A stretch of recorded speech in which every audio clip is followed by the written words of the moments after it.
യഥാർത്ഥത്തിൽ ഞങ്ങൾ മനസ്സിലാക്കുന്നത് ഇന്നും പട്ടിണി കൊണ്ട് മരിക്കുന്നവർ, ഇന്നും നമ്മൾ അവിടുത്തെ കുപോഷണം എന്ന് പറഞ്ഞാൽ മാൽന്യൂട്രീഷൻ്റെ അവസ്ഥ നോക്കിക്കഴിഞ്ഞാൽ ആഫ്രിക്കൻ രാജ്യങ്ങളെക്കാളും ഒത്തിരി അധികമാണ്.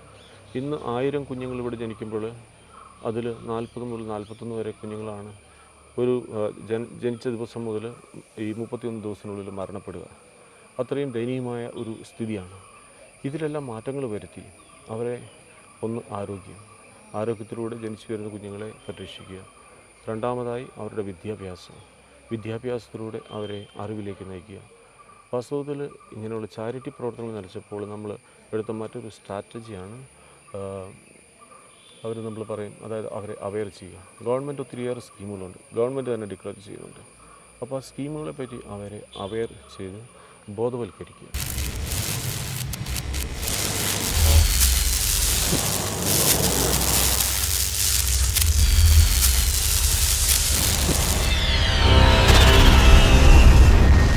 നാനാത്വത്തിൽ ഏകത്വമാണ് ഭാരതത്തിൻ്റെ മുഖമുദ്ര എന്ന് പറയുമ്പോഴും ഇപ്പോഴും ഇരുട്ടുവീണ ഇടനാഴികൾ പലയിടങ്ങളിലും നമുക്ക് കാണാൻ കഴിയും.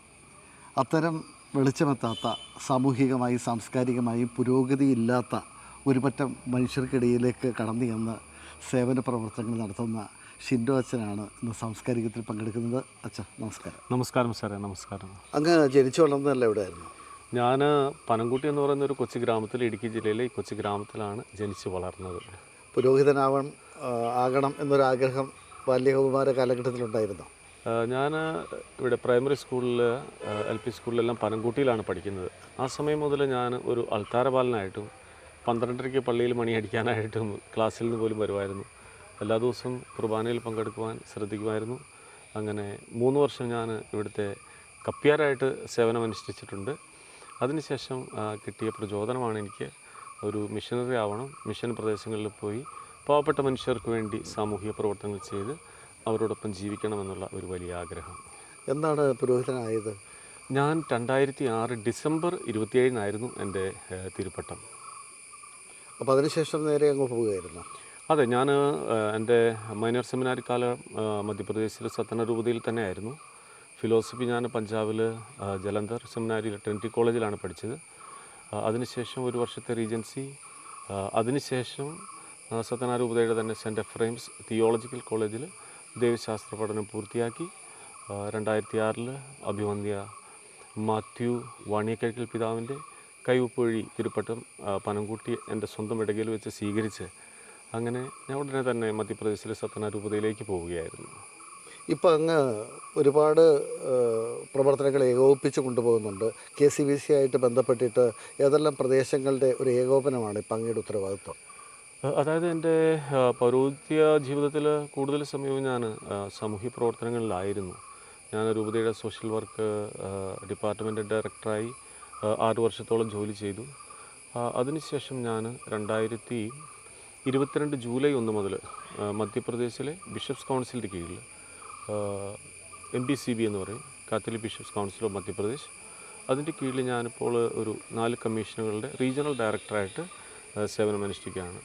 സാമൂഹിക പ്രവർത്തനമുണ്ട്, social work, health commission, labour commission, അതുപോലെ തന്നെ ജസ്റ്റിസ്, പീസ് ആൻഡ് ഡെവലപ്മെൻറ്റ് എന്ന് പറയുന്ന ഈ 4 കമ്മീഷനുകളിലെ എല്ലാ രൂപതകളും, മധ്യപ്രദേശിൽ 9 രൂപതകളുണ്ട്. 9 രൂപതയിലെല്ലാ സോഷ്യൽ വർക്ക് ആക്ടിവിറ്റീസും അത് ഏകോപിപ്പിച്ച് അവർക്ക് വേണ്ട ട്രെയിനിങ്ങുകൾ, കപ്പാസിറ്റി ബിൽഡിംഗ്, അതുപോലെ ഡയറക്റ്റായിട്ടുള്ള പ്രോജക്റ്റ് ഇംപ്ലിമെൻറ്റേഷൻ, അങ്ങനെയുള്ള കാര്യങ്ങളൊക്കെ ചെയ്ത് കൂടുതലും ഗ്രാമപ്രദേശങ്ങളെ ഫോക്കസ് ചെയ്ത് ഞങ്ങൾ അവിടെ ജോലി ചെയ്യുകയാണ്. ഇപ്പോൾ അങ്ങ് എത്ര വർഷമായിട്ടുണ്ടാവും ഈ ഒരു മേഖലയിൽ പ്രവർത്തിച്ചു തുടങ്ങിയിട്ട്? ഞാൻ 2007 മുതൽ സോഷ്യൽ വർക്കിൽ വർക്ക് ചെയ്യായിരുന്നു രൂപതയിലും. അതിനുശേഷം സത്തന രൂപതയിൽ തന്നെ പല ഗ്രാമപ്രദേശങ്ങളിൽ അവിടുത്തെ പ്രത്യേകിച്ചും ട്രൈബൽസിൻ്റെ ഇടയിൽ ചില സ്ഥലങ്ങളൊക്കെ ഞങ്ങൾക്ക് ക്രൈസ്തവരോ പള്ളികളോ കോൺവെൻറ്റുകളോ അങ്ങനെയൊന്നും ഇല്ലാത്ത സ്ഥലങ്ങളിലൊക്കെ അവരോടൊപ്പം ജീവിച്ച് താമസിച്ച് സോഷ്യൽ വർക്ക് പ്രവർത്തനങ്ങൾ ചെയ്തു വരുന്നതിനിടയിലാണ് എന്നെ ഇങ്ങനെ മധ്യപ്രദേശ് ബിഷപ്സ് കൗൺസിലിൽ നിന്ന് ഈ ഒരു അപ്പോയിൻമെൻറ്റ് തന്ന് ഞങ്ങളുടെ ബിഷപ്സ് കൗൺസിലിൻ്റെ പ്രസിഡൻ്റായ archbishop Sebastian Durairaj, Bhopal ആർച്ച് ഡയസിൻ്റെ ബിഷപ്പാണ് എന്നെ അങ്ങോട്ട് ഇൻവൈറ്റ് ചെയ്തതും അവിടെ ജോലി ചെയ്യാനായിട്ട് വിളിച്ചത്. പൊതുവെ നമ്മൾ ഉത്തരേന്ത്യയിലൊക്കെ ചെല്ലുമ്പോൾ ഒരു കോമൺ പീപ്പിളുണ്ട്. ഈ കോമൺ പീപ്പിളിനേക്കാൾ കുറച്ചുകൂടിയിട്ട് വ്യത്യാസമായിട്ടുള്ള ജീവിതചര്യകളും ചിന്തകളും അല്ലെങ്കിൽ മെയിൻ സ്ട്രീമിൽ നിന്ന് വളരെ പിന്നോക്കം പോകുന്ന ഒരു മനോഭാവമുള്ളവരുമായിരിക്കും ട്രൈബൽസ് എന്ന് പറയുന്നത്. തീർച്ചയായിട്ടും. അപ്പോൾ ട്രൈബൽ മേഖലയിലേക്ക് പ്രവർത്തിക്കുമ്പോൾ ഭാഷ ഒരു പ്രശ്നമാണ്. പിന്നെ അവർക്ക് പരമ്പരാഗതമായിട്ടുള്ള ചില ചിന്താഗതികൾ, സംസ്കാര ഒക്കെ ഉണ്ടാവും. ഒരുപക്ഷെ ആ സംസ്കാരമായിരിക്കരുത്. എങ്ങനെ ആയിരുന്നു അങ്ങ് അവിടേക്കൊക്കെ ചെല്ലുമ്പോൾ ഉണ്ടായ ബുദ്ധിമുട്ടുകളൊക്കെ? തീർച്ചയായിട്ടും ആദ്യ കാലഘട്ടങ്ങളിൽ നമ്മുടെ ക്രൈസ്തവ മിഷണറിമാർ പ്രത്യേകിച്ചും ഈ ഉൾഗ്രാമപ്രദേശങ്ങളിൽ വിദ്യാഭ്യാസത്തിലൂടെയും ആതുര ശുശ്രൂഷയിലൂടെയും ജനങ്ങളുടെ ഹൃദയങ്ങളെ കവർന്നു കഴിഞ്ഞിരുന്നു. കാരണം അവർക്ക് അന്ന് യാതൊരുവിധ ട്രാൻസ്പോർട്ടേഷൻ ഫെസിലിറ്റീസ് ഇല്ല, അതുപോലെ തന്നെ നല്ല വിദ്യാഭ്യാസ സ്ഥാപനങ്ങളില്ല. അവിടെയെല്ലാം ക്രൈസ്തവരുടെ, അതായത് മിഷണറിമാരുടെ പ്രവർത്തനം ഇന്ന് വലിയ മാറ്റം ഇന്ത്യയിൽ തന്നെ ഈ പ്രത്യേകിച്ച് നമ്മുടെ ആദിവാസി ട്രൈബൽസിൻ്റെ ഇടയിൽ വന്നിട്ടുണ്ട്. അത് നമുക്ക് തീർച്ചയായിട്ടും കാണുവാനായിട്ട് സാധിക്കും. ആ ഒരു കാരണത്താൽ തന്നെ ഇന്ന് ഒട്ടേറെ പ്രതിസന്ധികളിലൂടെ ഞങ്ങൾക്ക് കടന്നു പോകേണ്ടതായിട്ടുമുണ്ട്. ഇപ്പോൾ നമ്മൾ ചെല്ലുമ്പോൾ നമ്മൾ അവരുടെ പൈതൃകങ്ങളെയോ അവരുടെ ആദർശങ്ങളെയോ ഒന്നും നമ്മൾ മാറ്റുവാനല്ല നമ്മൾ ശ്രമിക്കുക. നേരെ മറിച്ച് അവരെ നല്ലൊരു ഹ്യൂമൻ ഡിഗ്നിറ്റി, അതാണ് നമ്മുടെ കത്തോലിക്ക സഭ, നമ്മുടെ social teachings of the Catholic church നമ്മളെ പഠിപ്പിക്കുന്നത്. ഹ്യൂമൻ ഡിഗ്നിറ്റി, അതിനാണ് പ്രാധാന്യം കൊടുക്കുക. ഓരോ മനുഷ്യരും അവർ തിരസ്കരിക്കപ്പെടുമ്പോൾ അല്ലെങ്കിൽ അവരുടെ അവകാശങ്ങൾ നിരാകരിക്കപ്പെടുമ്പോൾ അവരെ ബോധവൽക്കരിച്ചുകൊണ്ട് അവരെ മെയിൻ സ്ട്രീം ചെയ്ത് അവരെ നല്ല വിദ്യാഭ്യാസത്തിലും അവരുടെ അവകാശമായ നല്ല ആരോഗ്യത്തിലും ഇതിലെല്ലാം അവരെ കൊണ്ടുവരുവാനായിട്ടുള്ള ഒരു വലിയ കൂട്ടായ്മയായ കൂട്ടത്തോടെയുള്ള ഞങ്ങളുടെ പ്രവർത്തനങ്ങളാണ് അവിടെ നടക്കുന്നത്. ഒട്ടേറെ ബുദ്ധിമുട്ടുകളുണ്ട്, എങ്കിൽ പോലും അത് വളരെ വിജയകരമായി മുന്നേറുകയാണ്. ചില ചിന്താധാരകളൊക്കെ അവരുടെ മനസ്സിൽ പതിഞ്ഞ് പരമ്പരാഗതമായിട്ട് കൊണ്ടുപോകുന്നുണ്ടാകാം. മൊറാലിറ്റിയുടെ ഒക്കെ കാര്യത്തിൽ എങ്ങനെയായിരുന്നു? മൊറാലിറ്റിയുടെ കാര്യത്തിൽ ഇപ്പം നമുക്ക് ഓരോ ട്രൈബ്സിനും അവരുടേതായ കൾച്ചറുകളുണ്ട്. ഞാനിപ്പോൾ മധ്യപ്രദേശിൽ വർക്ക് ചെയ്യുമ്പോൾ അവിടുത്തെ ഒരു പ്രധാനപ്പെട്ട 7 ഗോത്രവർഗ്ഗങ്ങളുടെ ഞങ്ങൾ വീഡിയോ ഡോക്യുമെൻ്ററി ചെയ്തു. അതായത് അവരുടെ ജനനം മുതൽ മരണം വരെയുള്ള അവരുടെ കൾച്ചർ, അല്ലെങ്കിൽ അവരുടെ ജീവിത രീതികൾ, അവരെങ്ങനെയാണ് ഒരു വിവാഹത്തിലേക്ക് പ്രവേശിക്കുന്നത്, ഇങ്ങനെയുള്ള കാര്യങ്ങളെല്ലാം ഞങ്ങൾ അവരിലൂടെ ചേർന്ന് നിന്നുകൊണ്ട് അവരിൽ നിന്ന് തന്നെ ഞങ്ങൾ കാരണം ഇന്നത് നഷ്ടപ്പെട്ടുകൊണ്ടിരിക്കുകയാണ്. മൊറാലിറ്റിയുടെ കാര്യം സാർ സംസാരിച്ചതുപോലെ അവരുടെ കൾച്ചറിൻ്റെ ഭാഗമായിട്ട് പലപ്പോഴും നമുക്ക് അവരെ തെറ്റ് പറയാൻ പറ്റുകയില്ല. അല്ലെങ്കിൽ നമ്മുടെ കാഴ്ചപ്പാടിൽ വ്യത്യസ്തമായിരിക്കും അവരുടെ ഉൾക്കാഴ്ചകൾ. എങ്കിൽ പോലും നമ്മൾ അവരെ നല്ല വഴിയിലേക്ക് കൊണ്ടുവരിക, നല്ലൊരു വിദ്യാഭ്യാസത്തിലൂടെ, അറിവിലൂടെ അവരെ നന്മയിലേക്ക് കൊണ്ടുവരിക. ആ ഉദ്ദേശത്തിലൂടെ നമ്മൾ മുന്നേറുമ്പോൾ നമുക്ക് ഒത്തിരിയേറെ അവരുടെ ജീവിതത്തിൽ വന്നിരിക്കുന്ന ആ മാറ്റങ്ങൾ നമുക്ക് കാണുവാനായിട്ട് സാധിക്കും. അങ്ങ് പറഞ്ഞതുപോലെ അറിവിലൂടെ നന്മയിലേക്ക് കൊണ്ടുവരിക, അത് തന്നെയാണ് പ്രധാനപ്പെട്ട ഒരു കാര്യം. പിന്നെ മറ്റൊരു കാര്യമുള്ളത്, ചില ഗോത്ര സമൂഹങ്ങളൊക്കെ പ്രകൃതിയോട് ഇണങ്ങി പ്രകൃതിക്ക് മുറിവുകൾ ഉണ്ടാക്കാത്ത ചില സംസ്കാരങ്ങൾ അവർക്കിടയിലുണ്ട്. ഒരുപക്ഷെ അത് നിലനിർത്തിക്കൊണ്ട് പോകേണ്ടതുമാണ്. അപ്പോൾ അത്തരത്തിലുള്ള കാര്യങ്ങളൊക്കെ അങ്ങനെ ശ്രദ്ധയിൽപ്പെട്ടോ? തീർച്ചയായിട്ടും. കാരണം നമ്മൾ ഇവരുമായിട്ട് അടുത്ത് ഇടപെടുമ്പോഴാണ് നമുക്ക് അവരുടെ യഥാർത്ഥത്തിലുള്ള കൾച്ചർ, അവർക്ക് പരമ്പരാഗതമായി കിട്ടിയിരിക്കുന്ന, അല്ലെങ്കിൽ സാറ് പറഞ്ഞതുപോലെ പ്രകൃതിയോടുള്ള അവരുടെ ബന്ധങ്ങൾ, അതെല്ലാം ഒട്ടേറെ നമ്മൾ ഇന്ന് ഈ എക്കോളജിയും, അല്ലെങ്കിൽ നമ്മൾ എക്കോളജിയെ പറ്റിയൊക്കെ ഒട്ടേറെ നമ്മൾ സഭയിലൂടെയും അല്ലെങ്കിൽ ശാസ്ത്രങ്ങളിലൂടെയും ഒക്കെ നമ്മൾ സംസാരിക്കുമ്പോൾ അതെല്ലാം ഒരു വലിയ ലേണിങ്സാണ് ഇന്ന് നമ്മൾ തീർച്ചയായിട്ടും അത് നിലനിർത്തിക്കൊണ്ട് പോകേണ്ട ഒരു അവശ്യ ഘടകമാണെന്നാണ് എനിക്ക് തോന്നുന്നത്. എങ്ങനെയാണ് ഇവരുടെ ഒരു സാമ്പത്തിക അവസ്ഥ, എങ്ങനെയാണ് ഇവരുടെ ഉപജീവന മാർഗ്ഗങ്ങൾ എന്തൊക്കെയായിരുന്നു? ഇവർ പ്രത്യേകിച്ചും ട്രൈബൽസിനെ സംബന്ധിച്ച് നമ്മൾ നോക്കുകയാണെങ്കിൽ കൂടുതലും അവർ ഈ ഫോറസ്റ്റ് ഏരിയകളിൽ താമസിക്കുക. അവിടെ അവർക്ക് ആവശ്യമായ കായ്കനികളുണ്ട്. പിന്നെ ഫോറസ്റ്റ് റിസോഴ്സസ് നമ്മൾ പറയും. കാരണം പ്രകൃതി അവർക്ക് അനുഗ്രഹിച്ച് നൽകിയിരിക്കുന്ന ഓരോ സമയത്തും അവർക്ക് വേണ്ടതായിട്ടുള്ള അല്ലെങ്കിൽ റിസോഴ്സസ് ഉണ്ട്. പല ചെടികൾ, മരുന്നുകൾ, അതുപോലെ തന്നെ മൗവ എന്ന് പറയുന്നൊരു ഒരു മരം, ആ മരത്തിൻ്റെ ഫലം അതാണ്. അല്ലെങ്കിൽ അങ്ങനെയുള്ള ഔഷധ ഗുണമുള്ള ഒട്ടേറെ സാധനങ്ങൾ ഇവർ കളക്ട് ചെയ്യും. അത് കൊണ്ടുവന്ന് അത് വിൽക്കുകയും, പിന്നെ അതുപോലെ തന്നെ ഇവർ ആടുകളെ മേയ്ച്ചും പശുക്കളെ മേയ്ച്ചും അതിൽ നിന്ന് കിട്ടുന്നത്, അതുപോലെ തന്നെ ഈ വനത്തിൽ നിന്ന് കിട്ടുന്ന വിറകുകൾ, ഇതൊക്കെ ശേഖരിച്ച് നമ്മൾ ഇപ്പോഴും കാണുവാനായിട്ട് സാധിക്കും. 15 കിലോമീറ്റർ 20 കിലോമീറ്റർ ദൂരത്തിൽ ഇത് നടന്നു കൊണ്ടുപോയി കൊടുത്തിട്ട് അവിടെ നിന്ന് കുറച്ച് അവർക്ക് വേണ്ട ആഹാര സാധനങ്ങൾ വാങ്ങി മടങ്ങി വന്ന് വീണ്ടും വൈകുന്നേരം കാട്ടിൽ പോയി നെക്സ്റ്റ് ഡേ, ഇതെല്ലാം അവരുടെ ഒരു ദിനചര്യ പോലെ നമുക്ക് കാണുവാനായിട്ട് സാധിക്കും. ഇതൊക്കെയാണ് അവരുടെ ഉപജീവന മാർഗ്ഗങ്ങൾ. ഒരു വനാശ്രിത സമൂഹമാകുമ്പോൾ വനത്തെ ആശ്രയിച്ചുകൊണ്ട് അവരുടെ ജീവിതം കരുപിടിപ്പിച്ച് മുന്നോട്ട് കൊണ്ടുപോകുന്നു. ആരോഗ്യം, അതോടൊപ്പം തന്നെ അവരുടെ പാർപ്പിടം, ഇതൊക്കെ എങ്ങനെയാണ്? പാർപ്പിടങ്ങൾ തീർച്ചയായിട്ടും നമുക്ക് കാണുവാനായിട്ട് സാധിക്കും. ഇന്ന് നമുക്ക് ഈ ക്ലൈമറ്റ് ചേഞ്ച് എന്ന് പറയുന്നത് ഒരു വലിയ ഗ്ലോബൽ ഇഷ്യൂ ആണ്. കാരണം ഗ്ലോബൽ വാർമിംഗ് നമുക്കറിയാം. നമ്മുടെ ഹൈറേഞ്ചുകൾ പോലും പണ്ടത്തെ ഒരു കാലാവസ്ഥയല്ല. അതുപോലെ വനാന്തരങ്ങളിൽ താമസിക്കുന്നവർക്ക് അല്ലെങ്കിൽ ഈ ഗ്രാമപ്രദേശങ്ങളിൽ താമസിക്കുന്ന ഈ ആദിവാസികളെ സംബന്ധിച്ച് അവർ പ്രകൃതിക്ക് യോജ്യമായ വിധത്തിലുള്ള വീടുകളാണ്, ഭവനങ്ങളാണ് പണിയുന്നത്. അവരുടെ വീടുകളുടെ ഭിത്തികൾ വൈക്കോല്, മണ്ണ്, ചാണകം ഇങ്ങനെയുള്ള സാധനങ്ങൾ കൊണ്ട് കുഴച്ച് ഇഷ്ടികയൊന്നും ഉണ്ടാക്കിയല്ല, ഭിത്തി പോലെ അത് കെട്ടി പൊക്കി. ഒത്തിരി ഹൈറ്റില്ല. അതിൻ്റെ മുകളിൽ അവർ മേയുന്നത് ഈ ചുള്ളിക്കമ്പുകൾ, ഇല്ലിയുടെ കമ്പ്, ഉണങ്ങിയ കമ്പുകൾ അതെല്ലാമൊക്കെ വെച്ചിട്ട് അതിൻ്റെ മുകളിൽ വെക്കുന്നത് അവർ മണ്ണ് കൊണ്ടുണ്ടാക്കിയ കപ്ര എന്ന് പറയും. അതായത് നമ്മുടെ ഇവിടുത്തെ ഓട്, പക്ഷേ നമ്മളിങ്ങനെ കൈപ്പാത്തി പോലെ ഇത്രയും നീളമുള്ളൂ. ആ ഒരു സാധനം കൊണ്ടാണ്. അത് ചൂട് കാലത്ത് ആ വീടിൻ്റെ ഉള്ളിൽ നമ്മൾ പ്രവേശിക്കുമ്പോൾ അവിടെ നല്ല തണുപ്പാണ്, കൂളിങ്ങാണ്. അതുപോലെ തണുപ്പ് കാലത്ത് ആ വീടിൻ്റെ ഉള്ളിൽ പ്രവേശിക്കുമ്പോൾ നല്ല ചൂടാണ്. അപ്പോൾ അവർ ആ പ്രകൃതിക്ക് അനുസൃതമായിട്ട്, കാരണം നമുക്കറിയാം എത്രയേറെ കോൺക്രീറ്റ് ബിൽഡിങ്ങുകൾ, എ സികൾ, ഇതെല്ലാം ഇന്ന് നമ്മൾ പ്രത്യേകിച്ചും അർബൻ ഏരിയ, സിറ്റി ഏരിയകളിലെല്ലാം അതെല്ലാം നമ്മുടെ പ്രകൃതിയെ പ്രതിദിനം അങ്ങനെ വളരെ നശിപ്പിച്ചുകൊണ്ടിരിക്കുകയാണ്. അപ്പോൾ അത്തരത്തിലുള്ള മുറിവുകളൊന്നും കാര്യമായിട്ട് ഇവരുണ്ടാക്കാറില്ല. പക്ഷെ അച്ഛൻ ഉൾപ്പെടെയുള്ള സംഘം അവിടേക്ക് ചെന്നപ്പോൾ, സാമൂഹിക പ്രവർത്തനങ്ങൾക്ക് ചെന്നപ്പോൾ ഇവരുടെ ഏത് അവസ്ഥയ്ക്ക് മാറ്റമുണ്ടാക്കണമെന്നാണ് ഏറ്റവും ആദ്യം ആഗ്രഹിച്ചത്? നമ്മൾ ഏറ്റവും ആദ്യം ആഗ്രഹിച്ചത് അവരുടെ നമ്മൾക്ക് നമ്മുടെ സോഷ്യൽ വർക്കിൻ്റെ ഒരു സ്ട്രക്ചർ ഉണ്ടായിരുന്നു. ഏറ്റവും ആദ്യ കാലഘട്ടങ്ങളിൽ നമ്മുടെ എല്ലാ സൊസൈറ്റികളും ചാരിറ്റബിൾ സൊസൈറ്റി എന്നാണ് അറിയപ്പെട്ടിരുന്നത്. ചാരിറ്റി എന്ന് പറഞ്ഞാൽ നമ്മൾ അവർക്ക് എന്തെങ്കിലും നമ്മൾ പുറത്തുനിന്ന് ഫോറിൻ രാജ്യങ്ങളിൽ കിട്ടുന്ന സാധനങ്ങൾ, അത് ഭക്ഷണ പദാർത്ഥങ്ങൾ അല്ലെങ്കിൽ തുണികൾ, അതുപോലെ മറ്റ് അവശ്യ വസ്തുക്കൾ അവർക്ക് എത്തിച്ചു കൊടുത്ത് അവരെ സഹായിക്കുക എന്നുള്ളൊരു ചാരിറ്റി പ്രവർത്തനമായിരുന്നു. പിന്നീട് നമുക്കറിയാം ഷൈൻ ഇന്ത്യ പോളിസി വന്നു. അപ്പോൾ നമുക്ക് വിദേശ രാജ്യങ്ങളിൽ കിട്ടിയിരുന്ന ഇത്തരത്തിലുള്ള മെറ്റീരിയലെല്ലാം ഗവൺമെൻറ് പറഞ്ഞു ഇവിടെ നമുക്ക് ആവശ്യത്തിനുള്ള പ്രൊഡക്ഷൻസ് ഉണ്ട്, നമുക്ക് ഇവിടുത്തെ ജനസംഖ്യ അനുപാതമായ ഉൽപ്പാദനമുണ്ട്, അതുകൊണ്ട് നമുക്ക് ഈ സാധനങ്ങൾ വേണ്ട. പക്ഷേ യഥാർത്ഥത്തിൽ ഞങ്ങൾ മനസ്സിലാക്കുന്നത് ഇന്നും പട്ടിണി കൊണ്ട് മരിക്കുന്നവർ, ഇന്നും നമ്മൾ അവിടുത്തെ കുപോഷണം എന്ന് പറഞ്ഞാൽ മാൽന്യൂട്രീഷൻ്റെ അവസ്ഥ നോക്കി കഴിഞ്ഞാൽ ആഫ്രിക്കൻ രാജ്യങ്ങളെക്കാളും ഒത്തിരി അധികമാണ്. ഇന്ന് 1000 കുഞ്ഞുങ്ങൾ ഇവിടെ ജനിക്കുമ്പോൾ അതിൽ 40 മുതൽ 41 വരെ കുഞ്ഞുങ്ങളാണ് ഒരു ജനിച്ച ദിവസം മുതൽ ഈ 31 ദിവസത്തിനുള്ളിൽ മരണപ്പെടുക. അത്രയും ദയനീയമായ ഒരു സ്ഥിതിയാണ്. ഇതിലെല്ലാം മാറ്റങ്ങൾ വരുത്തി അവരെ ഒന്ന് ആരോഗ്യത്തിലൂടെ ജനിച്ചു വരുന്ന കുഞ്ഞുങ്ങളെ പരിരക്ഷിക്കുക. രണ്ടാമതായി അവരുടെ വിദ്യാഭ്യാസത്തിലൂടെ അവരെ അറിവിലേക്ക് നയിക്കുക. വാസ്തവത്തിൽ ഇങ്ങനെയുള്ള ചാരിറ്റി പ്രവർത്തനങ്ങൾ നയിച്ചപ്പോൾ നമ്മൾ എടുത്ത മറ്റൊരു സ്ട്രാറ്റജിയാണ്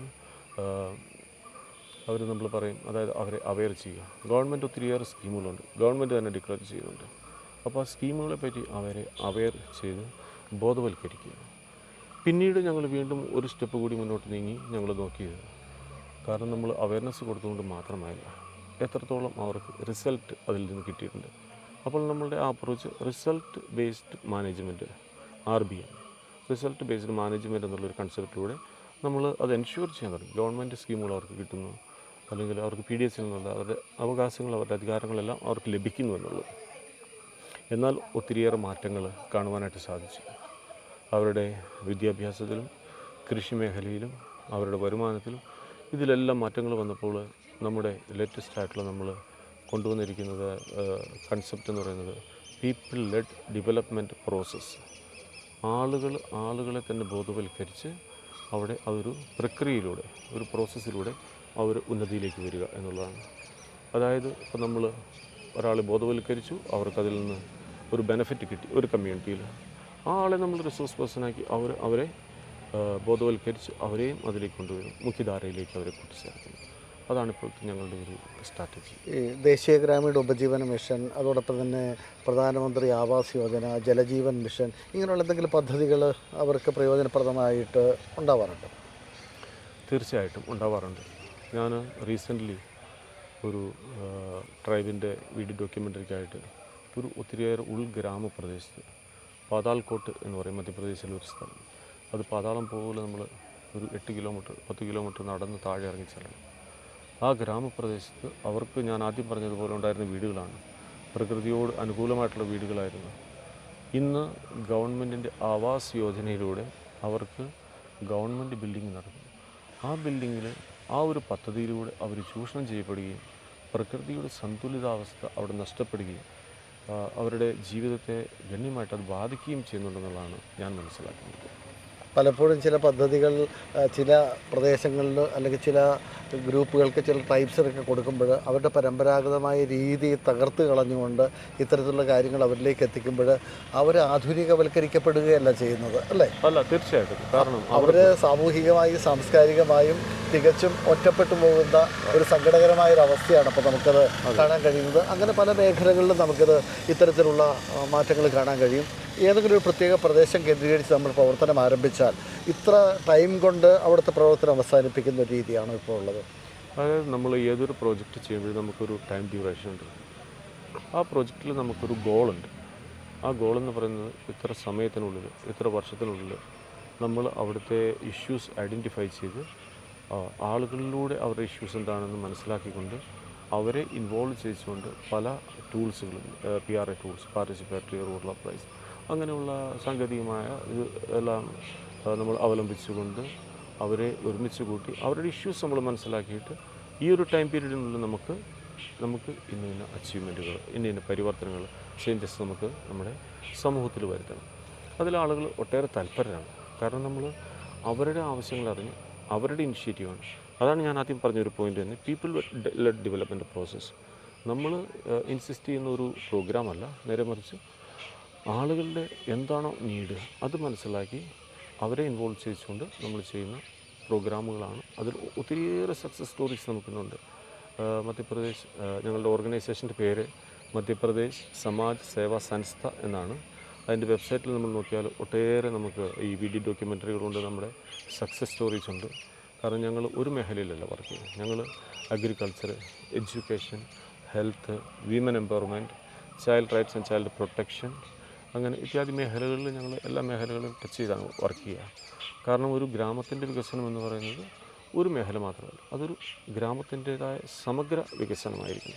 അപ്പോൾ അതുകൊണ്ട് ഈ എല്ലാ മേഖലകളെയും ഉൾക്കൊള്ളിച്ചുകൊണ്ട് ഓരോ ഗ്രാമങ്ങളുടെയും വികസനത്തിനായിട്ടാണ് ഞങ്ങളിപ്പോൾ പ്രവർത്തിക്കുക. ഇപ്പോൾ അങ്ങ് ഔദ്യോഗികമായിട്ട് ഏതെല്ലാം ഔദ്യോഗികമായിട്ട് ഇപ്പോൾ ഏതെല്ലാമാണ് അങ്ങയുടെ പോസ്റ്റുകൾ ഏതൊക്കെയാണ്? ഞാൻ മധ്യപ്രദേശ് ബിഷപ്സ് കൗൺസിലിൻ്റെ കീഴിൽ 4 കമ്മീഷൻ്റെ എക്സിക്യൂട്ടീവ് ഡയറക്ടർ ആയിട്ടാണ് വർക്ക് ചെയ്യുക. സോഷ്യൽ വർക്ക് അതൊരു ഡിപ്പാർട്ട്മെൻറ്റാണ് കമ്മീഷൻ. അതുപോലെ തന്നെ ഹെൽത്ത് മിനിസ്ട്രിയിൽ ഞാൻ ഒരു റീജിയണൽ ഡയറക്ടറായിട്ട് വർക്ക് ചെയ്യുമ്പോൾ ഞങ്ങൾക്കൊരു നാഷണൽ ഓർഗനൈസേഷനുണ്ട്, ചായ് എന്ന് പറയും, Catholic health association of India. അതിന് 11 റീജിയണൽ യൂണിറ്റ്സാണ് ഓൾ ഓവർ ഇന്ത്യ ഉള്ളത്. അതിൽ മധ്യപ്രദേശ്, ഛത്തീസ്ഗഡ് 2 സ്റ്റേറ്റുകളിലായിട്ട് ഞങ്ങൾക്ക് 334 സ്ഥാപനങ്ങളുണ്ട് ആരോഗ്യ ശുശ്രൂഷ മേഖലയിൽ വർക്ക് ചെയ്യുന്നത്. ഉൾഗ്രാമപ്രദേശങ്ങളിലും അതുപോലെ തന്നെ അർബൻ ഏരിയകളിൽ ഫോക്കസ് ചെയ്ത് ഞങ്ങൾ വർക്ക് ചെയ്യുന്നു. കമ്മ്യൂണിറ്റി ഹെൽത്ത്, അതുപോലെ തന്നെ മധ്യപ്രദേശിൻ്റെ 3 ജില്ലകളിൽ HIV പേഷ്യൻസിന് വേണ്ടി ഞങ്ങൾ വർക്ക് ചെയ്യുന്നു. അത് ഗവൺമെൻറ്റുമായിട്ടുള്ള കൊളാബറേഷനിലാണ്. നാഷണൽ എയ്ഡ്സ് കൺട്രോൾ സൊസൈറ്റി, അതിൻ്റെ സ്റ്റേറ്റ് വിങ്ങായ MP സാക്സ് എന്ന് പറയും, Madhya Pradesh state AIDS control society, അതുപോലെ നാഷണൽ ഹെൽത്ത് മിഷൻ, ഇവരുമായിട്ടുള്ള ഗവൺമെൻറ്റുമായിട്ടുള്ള കോർഡിനേഷനിൽ ഇപ്പോൾ ഞങ്ങൾ മധ്യപ്രദേശിൻ്റെ 3 ജില്ലകളിൽ HIV പേഷ്യൻസിന് വേണ്ടിയിട്ട് വർക്ക് ചെയ്യുന്നു. 3000-ഓളം പേഷ്യൻസ് ഞങ്ങൾക്കുന്നുണ്ട്. അത്രത്തോളം ഉണ്ട്. വാർദ്ധക്യം എങ്ങനെയാണ് അവിടെ? വാർദ്ധക്യം പ്രത്യേകിച്ച് ട്രൈബൽ മേഖലയിൽ നമ്മൾ നോക്കിക്കഴിഞ്ഞാൽ അവിടെ ഡെത്ത് റേഷ്യോ കുറവാണ്. പിന്നെ ഞാൻ ഇതിനെപ്പറ്റി സംസാരിക്കുമ്പോൾ മറ്റൊരു കാര്യം പറയാൻ ആഗ്രഹിക്കുന്നത്, മറ്റൊരു കമ്മീഷൻ, അതായത് ലേബർ കമ്മീഷൻ, അത് CBCI, Catholic bishops council of ഇന്ത്യയുടെ കീഴിൽ എല്ലാ റീജിയനുകളിലും 14 റീജിയനുകളിലായിട്ട് ഞങ്ങൾക്ക് ഓരോ റീജിയനുകളുടെ, അപ്പോൾ മധ്യപ്രദേശ് റീജിയനിൽ ഞാനാണ് as A regional director work ചെയ്യുക. അപ്പോൾ ഞങ്ങൾ ഓരോ 9 ഡയസിസുകളെ ഫോക്കസ് ചെയ്തുകൊണ്ട് അവിടുത്തെ ലേ പീപ്പിളുകൾ, ദോസ് ആർ വോളണ്ടിയേഴ്സായി നമ്മുടെ കൂടെ നിന്ന് വർക്ക് ചെയ്യുന്നവരുണ്ട്. അവർ പല ട്രേഡ് യൂണിയൻസിൻ്റെ പ്രസിഡൻറ്റുമാർ, അൺഓർഗനൈസ്ഡ് സെക്ടറിൽ വർക്ക് ചെയ്യുന്ന ലേബേഴ്സിന് വേണ്ടിയിട്ട് നമ്മൾ വർക്ക് ചെയ്യുന്നു. അപ്പോൾ അങ്ങനെ നമ്മൾ പറഞ്ഞാൽ ഇന്ത്യയിലെ സ്റ്റാറ്റിസ്റ്റിക്സ് പറഞ്ഞാൽ ഏതാണ്ട് ഒരു 96 പോയിൻറ്റ് എബവ് ഇന്ത്യയിലെ ലേബേഴ്സ് എന്ന് പറയുന്ന അൺഓർഗനൈസ്ഡ് സെക്ടറിലാണ്. അവർക്ക് ഗവൺമെൻറ്റിൽ നിന്നോ അവർ വർക്ക് ചെയ്യുന്ന കമ്പനികളിൽ നിന്നോ മറ്റ് പ്രസ്ഥാനങ്ങളിൽ നിന്നൊന്നും അവർക്ക് യാതൊരുവിധ ബെനിഫിറ്റുകളുമില്ല. അപ്പോൾ അവരെ ഗവൺമെൻറ് സ്കീമുകളുമായിട്ട് ലിങ്ക് ചെയ്യുക. അപ്പോൾ അതിന് നമുക്കൊരു national registered organisation workers India federation എന്ന് പറയുന്നത്. അപ്പം അതിലൂടെ ഞങ്ങൾ ഇങ്ങനെയുള്ള അൺഓർഗനൈസ്ഡ് സെക്ടറിലെ ലേബേഴ്സിന് വേണ്ടി വർക്ക് ചെയ്യുന്നുണ്ട്. ഇപ്പോൾ പനംകുട്ടിയിലേക്ക് അങ്ങ് അവധിക്ക് എത്തിയിരിക്കുകയാണല്ലേ? തീർച്ചയായിട്ടും. വർഷത്തിൽ എത്ര? ഞാൻ വർഷത്തിലൊന്നൊക്കെ ഇങ്ങനെ വരും. വരാൻ എനിക്ക് ആക്ച്വലി ഹൈദരാബാദിൽ ഹെൽത്ത് കമ്മീഷൻ്റെ മീറ്റിംഗ് 28-ാം തീയതി ഉണ്ടായിരുന്നു. അതിനുശേഷം 29-ാം തീയതി ഞങ്ങളുടെ സോഷ്യൽ വർക്കിൻ്റെ കാരിത്താസ് ഇന്ത്യ എന്ന് പറയുന്ന നാഷണൽ നെറ്റ്വർക്കിൻ്റെ ഒരു മീറ്റിംഗ് ഡൽഹിയിലുണ്ടായിരുന്നു. അപ്പോൾ അതിനുശേഷം ഞാനൊരു 2 ആഴ്ച ലീവിനായിട്ട് കേരളത്തിൽ വന്നതാണ്. വീട്ടുവിശേഷങ്ങൾ? വീട്ടിലാരൊക്കെയുണ്ട്? വീട്ടിൽ പപ്പായും അമ്മയും മമ്മിയുണ്ട്. ഞങ്ങൾ 3 മക്കളാണ്, 3 സഹോദരങ്ങളാണ്. ജ്യേഷ്ഠൻ കല്യാണം കഴിച്ചു. ജ്യേഷ്ഠന് 2 കുട്ടികൾ, ചേച്ചിയും. മൂത്ത കുട്ടി അയർലൻഡിൽ ജോലി ചെയ്യുന്നു, മോള്. ഇളയാൾ അവന് സെമിനാരിയിൽ ചേർന്ന് ഇടുക്കി രൂപതയ്ക്ക് വേണ്ടിയിട്ടാണ്. അപ്പോൾ മറ്റന്നാൾ 23-ാം തീയതി അവൻ്റെ വെസ്റ്റേഷനാണ്. അപ്പോൾ അത് കൂടാനും കൂടെയൊക്കെ ആയിട്ടുള്ള ആഗ്രഹത്തിൽ വന്നതാണ്. പിന്നെ എൻ്റെ അനുജൻ്റെ വിവാഹമാണ് 16-ാം തീയതി. അങ്ങനെ ഇതൊക്കെ കൂടി പോകാമല്ലോ എന്നുള്ള ആ സന്തോഷത്തിൽ വന്നതാണ്. എന്തായാലും ഒരുപാട് സന്തോഷം. ഒത്തിരി സന്തോഷം സാറേ. Thank you. ടാഗോർ ഇങ്ങനെ പറയും, എവിടെയാണ് ദൈവം? കരിദിന മുഴുവൻ കർഷകരോടും വർഷം മുഴുവൻ വഴി നന്നാക്കാൻ പെരിയ കരിങ്കൽ പാറ നുറുക്കിയൊരുക്കും പണിയാളരോടും ഒപ്പമാണ് ദൈവമെന്ന് പറയും. ഷിൻഡോ അച്ഛൻ ഇങ്ങനെ നടക്കുന്നിടങ്ങളിലെല്ലാം ദൈവത്തെ കാണുകയാണ്. സാധാരണക്കാർ, പാവപ്പെട്ടവർ, സങ്കടങ്ങൾ അനുഭവിക്കുന്നവർ, തിരസ്കാരങ്ങളുടെ നടുവിൽ കഴിയുന്നവർ, അവർക്കിടയിലേക്ക് കടന്നു നിന്ന് പ്രവർത്തിക്കാനായിട്ട് ഷിൻഡോ അച്ഛന് കഴിയുന്നു. അച്ഛൻ്റെ പ്രവർത്തനങ്ങൾ ഇനിയും കൂടുതൽ ഉജ്ജ്വലമാകട്ടെ. സാംസ്കാരികത്തിൽ പങ്കെടുത്തതിന് ഒരുപാട് നന്ദി. Thank you sir. Thank you so much.